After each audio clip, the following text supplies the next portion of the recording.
Welcome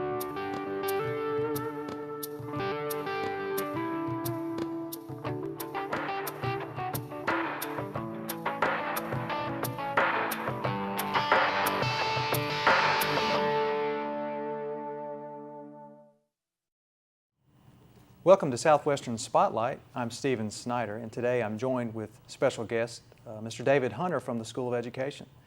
David, good to have you today. Well, thank you. I appreciate the opportunity. We're going to jump right into our questions today. First, I'd like to ask you about your time at Southwestern and have you tell us a little bit about that. Okay. I started here at Southwestern in 1999 and started out in Department of Special Education in the School of Education, and I really found it to be just an incredible experience, an incredible opportunity. I had previously known some of the professors, Dr. Spand, Dr. Nichols, as former professors in the graduate program. So from my experiences at Southwestern, I enjoyed my time as a student, as a graduate student, and later being fortunate enough to come back and to work here. And before, we'll come back to your teaching here in a moment, but before the show we were talking about one of your previous careers, and you were actually in law enforcement. What led you into that career? Well, yes, in the early 1980s, after newly arriving in Georgia, I did some substitute teaching and a full-time position came open with the Albany, Georgia Police Department. And having done quite a bit of security work as a college student back in Washington, D.C., I was kind of interested, and that kind of led me into the field of law enforcement. And that was quite an enjoyable job, and I had an opportunity to work in some of the local schools, delivering some of the programs that have now turned into some of the drug awareness type of programs. Very good. What is the typical day in the life of a police officer? I know that's something that most people would be interested in. Wow, that's a good question, and it's incredibly unpredictable. You could have a day, a shift, a week in which things are seemingly routine. Traffic calls, answering some theft calls, and all. Sometimes you have to go to court. In the old days, we would sometimes have to go to court in the morning after working the midnight shift.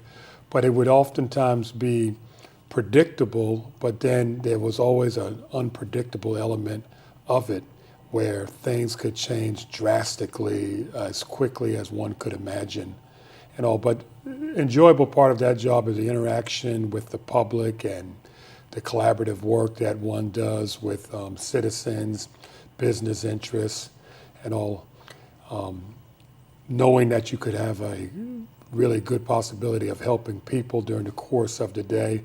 Right. But then you see some of the really brutal, really difficult moments that people have to endure too. I'm sure you've had some exciting moments in those days. Is there any particular situation that you could share that was exciting? That like you mentioned unpredictability. Wow, interesting enough. One day it was over in East Albany, and I guess I had been on the force for about 2 years, and we got a call of a burglary, and it was on the old base housing on the east side of the city, and it was a young guy that was the suspect and had to physically run after this youngster, probably a 16, 17-year-old teenager, and was able to apprehend him and take him into custody. And interesting about that particular story, and the adrenaline flows and Sure. all of that, not knowing, but it was a short time after that case was disposed of, the very same young man entered into a burning apartment and helped pull some residents out to safety. So that's kind of an interesting twist on Sure. a story that was kind of exciting for me, but really the turn of events for the young man after that case was disposed of, that doing something incredibly positive. Right. Sounds like that young individual really had a good heart. Yes. Maybe gotten into some trouble that he shouldn't have, but had a good heart nonetheless. Well, from your time in law enforcement to your time in education, what was the transition process there? You know, working in law enforcement, and after I worked 3.5 years as a police officer, I served about 9 years as a state probation officer. You are often charged with kind of picking up the pieces and helping people possibly get on the right track, helping victims to really find a completeness again after being victimized by the crime, because you work with victims too. That's a big part of it. And I wanted to possibly work at a position, I sense, of the river in which I could possibly help people before the trouble began, to help maybe divert young lives that could go either way into a life of productivity and compliance and things like that. So that was my primary motivation, and the fact that as an undergraduate, I was a teacher education major and did quite a bit of field experience in the DC public school system, as well as the Prince George's County, Maryland public school system. So just in an effort to help youngsters to realize some of the issues of the world and some of the pitfalls, and help them basically to avoid those. And your first position in the education field was in K-12. Yes. That was here in Sumter County. Yes. So from as a probation officer to K-12, what led you from there to be a teacher? I always had a desire to teach, and an older brother who graduated from college in the field of history education, my big role model. And after graduating from college, teaching jobs in 1980 were not as frequent, or weren't as commonplace. So I worked for a year as a publishing company, then relocated to Georgia. But I always held on to that issue of one day becoming a teacher, and started in law enforcement and enjoyed that field, but knew that one day I wanted to transition and work in public education. Right. And specifically, you work in special education. Yes. Now, not everyone is cut out to teach in that area. It can be. I could see it being a challenging area to teach in. Talk about some of those challenges and maybe some of the rewards of working in special ed. Okay. One of the big things is access, providing youngsters who are served in special education with access to the course curriculum that could open up doors. For far too long in our nation's history, many of these youngsters were locked out effectively and not able to take advantage of opportunities that other youngsters were able to take care of.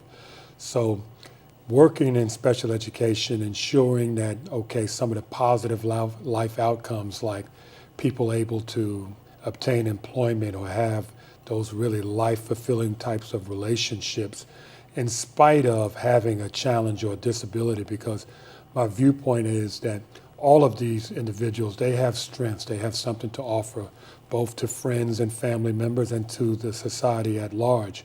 So that's been a big part of the motivation, to see that, the experiences that we help craft for them are the type of experiences that could provide those life outcomes that anybody would want for their own child. Right.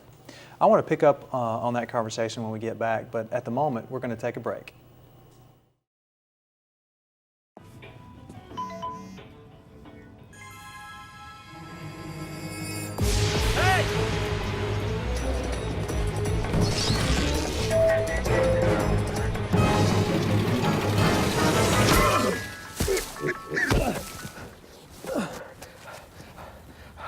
So, same time next week?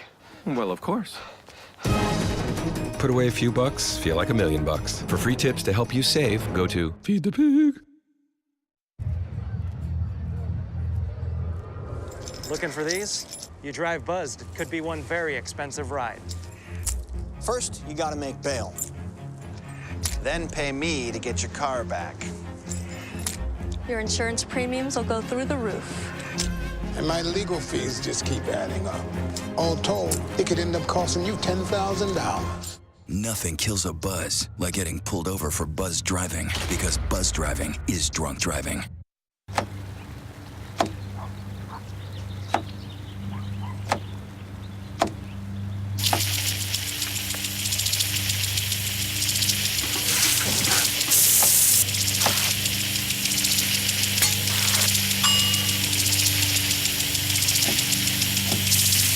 Clean kitchen surfaces, utensils, and hands with soapy water. 1 in 6 Americans will get sick from food poisoning this year. Keep your family safer. Check your steps at foodsafety.gov. Ever wondered how to choose the right college? It's simple. Type Georgia Southwestern in the search bar on your Mac, PC, laptop, or mobile device. Select gsw.edu. Browse the site to see all of the exciting opportunities that Georgia Southwestern State University has to offer. Return to the homepage, select Apply, submit your credentials, and see yourself at Southwestern. Georgia Southwestern State University. Excellence at the right price. Welcome back to Southwestern Spotlight. I'm Stephen Snyder, and I'm joined today by Mr. David Hunter from the School of Education. David, at the break, we were talking about some of the challenges and rewards of working in special ed. Let's move on with that conversation, and maybe, do you have any specific examples of a few students? Obviously, you don't have to give any names, but just some examples of a really rewarding situation. There's been several of those, and one that I recall was a youngster who was really a very hardworking student, and had the ambition of one day going to college, and kind of like in the old days, taking the admissions tests or taking the SAT to see what one would score to be admitted. After seeing this youngster work really hard and taking the SAT tests, and that had to be individually administered based on the challenges that the kid had, but the kid also had incredible strengths. And to see the scores come back in a positive way and to be accepted into a 4-year school was just incredibly rewarding. And this youngster being the first one in his family that had an opportunity to attend college. And those were some of the success, that was one of the success stories that I go away with. I know that has to be very gratifying as an educator, working with students where learning doesn't come easy. So I know that was very rewarding for you. Here at Southwestern, what are some of the courses that you teach? Here at Southwestern, I teach the foundational core for all education majors, or I teach at least 2 of those courses. And one of them is exploring sociocultural perspectives in education, where a whole host of statuses are explored in terms of diversity, gender, ethnicity, race, social class, ability, and all those types of things. And another class is contemporary issues in education, which kind of evolved from an introduction to education course from some years back. Those are 2 of the primary courses. And I also teach the exceptional child course. And currently I'm teaching that course down at ABAC in our collaborative program. And that course specifically focuses on individuals that have both strengths but challenges that require oftentimes service under the Individual Disabilities Education Act. You've been in education, specifically here at the university, for over a decade. What are some of the differences in students 10, 12 years ago versus the students today? Students are incredibly savvy in terms of technology, fearless when it comes to the use of technology, and that's really a positive thing. Right. Able to craft lessons, able to craft presentations for K-12 pupils that are engaging. And when I first started here, we were kind of starting out initially with a lot of the instructional technology, and that being one of them.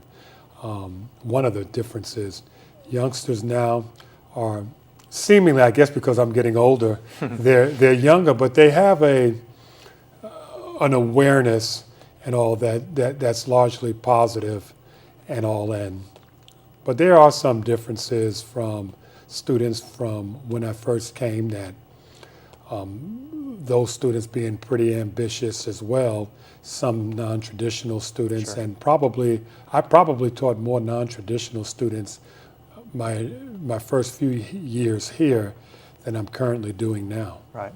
Hopefully they're not fearless in using that technology during class, right? Yeah, hopefully not. And on occasion it does. I'm sure. It does happen. Right, I'm sure. One of your newest responsibilities at GSW is that you serve as faculty representative to the athletics department. How important is athletics to the college campus and the college atmosphere? Well, I think it's incredibly important. One, it provides a vibrancy for the campus and the larger community in which we're situated to really enjoy a really competitive level of intercollegiate sports. It has a way of bringing people together from diverse backgrounds, working hard toward achieving goals. And then a lot of the research points to the fact that student athletes, and this is certainly true on our campus, that their academic performance is stronger than those students that are not participating in intercollegiate sports. Right. So I think it really provides any number of positive benefits, but it also provides a sense of identity for our campus at large. And you mentioned the academic success, and our university is certainly no exception. Our student athletes seemingly do well. Seemingly all of our student athletes in every sport are perpetually on Peach Belt, all academic teams, sometimes even all American academic teams. So certainly that's the case. Now, you're built as an athlete, and my guess is you played some athletics in your day as well. Did you play college sports? Well, thank you. I was fortunate enough to play college basketball at Bowie State College. At that point, it's now Bowie State University.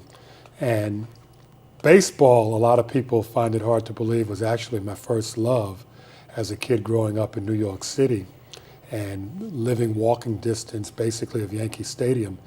And I was fortunate enough to play college baseball as a reserve player, but nevertheless, it was a positive experience and enjoyed that tremendously. And I still follow sports and participate when I can in sports. Very good. That would not have been my first guess, baseball, but that's fascinating. I myself was also, as you said, a reserve college baseball player. You're also quite involved in the community. What are some of the organizations that you're involved with here locally? One of the organizations that I'm involved in, I work as a member of the Sumter County Board of Elections and Registration and all, and we oversee the election process here locally. And that's been an enjoyable experience, and looking to really facilitate the whole process of voting in the county and to ensure that it is as accessible as possible. Right.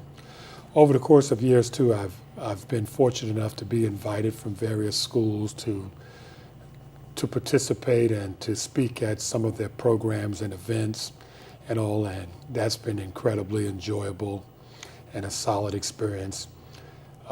A couple of years back, I served as a basketball coach for the Sumter County Parks and Recreation Department, and just an opportunity of giving back a little bit. I've been one that's been fortunate enough over the course of my time as a youngster to have been positively impacted by any number of adults, and those are some of the things that I've been involved in here in the community. Very good. Again, we're going to pick up on that when we come back from the break, but at the moment we're going to take a break and come back in just a moment. Shelters are the best places to find a new pet. What a perfectly beautiful little lady. That's where you'll discover healthy, loyal, and loving animals. Cute little rascal. Eager to become a part of your family. A person is the best thing to happen to a shelter pet. Oh, ladies first. Be that person. Adopt. This is living. Hey, kid. To find out more, visit theshelterpetproject.org. Thanks for calling the GED Pep Talk Center. Jerry Stiller speaking. Your level 7 in-your-face pep talk. I can keep pushing. Believe me, I'm good at it. Once you've got your GED diploma, you'll feel so good about yourself. You tell him. Mr. Trejo, can I transfer this guy to you? He needs something a little more Persuasive. Yes. Whatever motivation you need, we've got a pep talk for you. Get your GED pep talk and find free classes at yourged.org.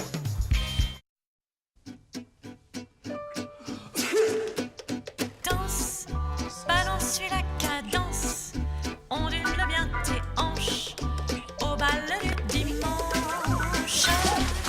Danse, que la fête commence. Dans ma belle robe blanche, je suis ton chou. You didn't give up on sex.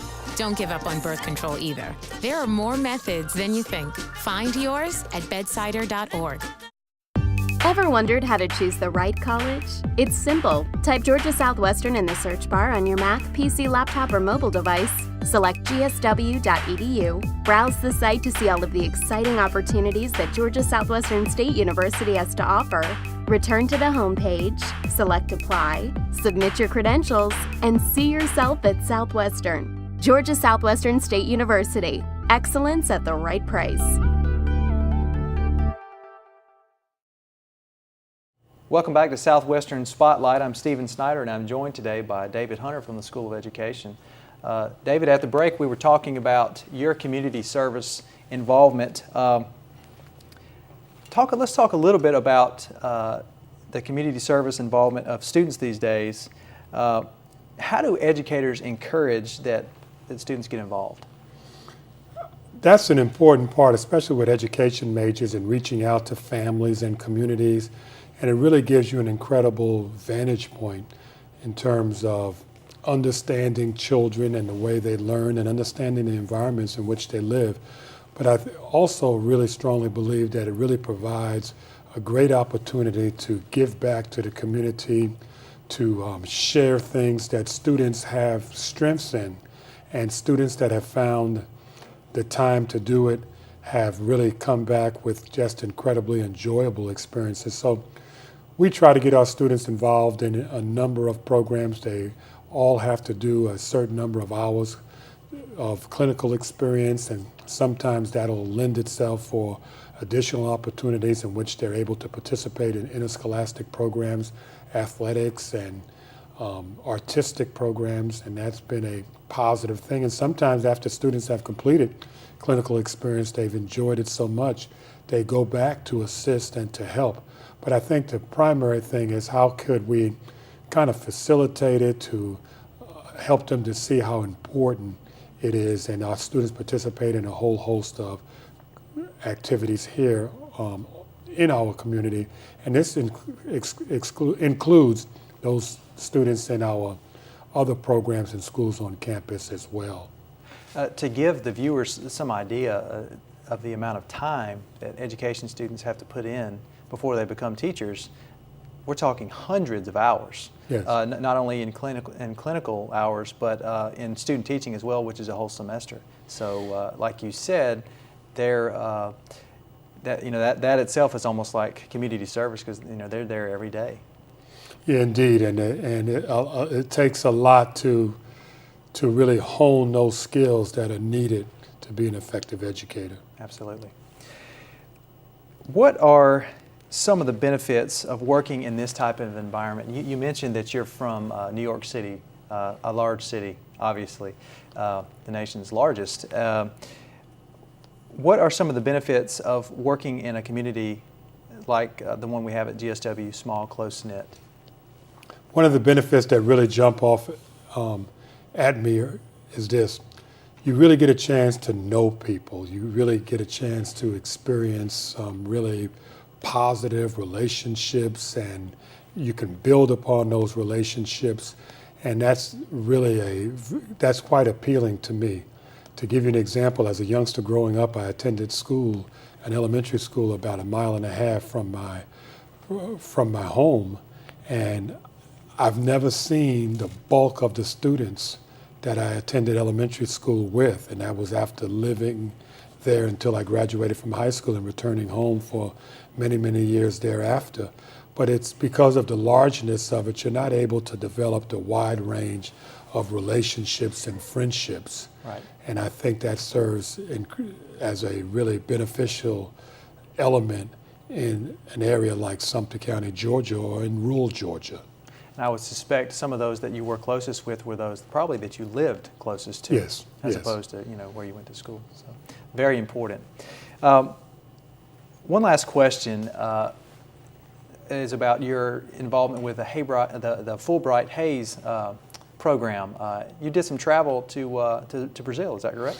Yeah, back in 2002, I was fortunate enough to be selected to participate along with other faculty members and both public and private school teachers for about a 5-week seminar to Brazil that focused on cultural, economic, and social elements of that particular culture. And we traveled around to various cities and universities and schools and historical sites and all, and that was incredibly rewarding and eye-opening.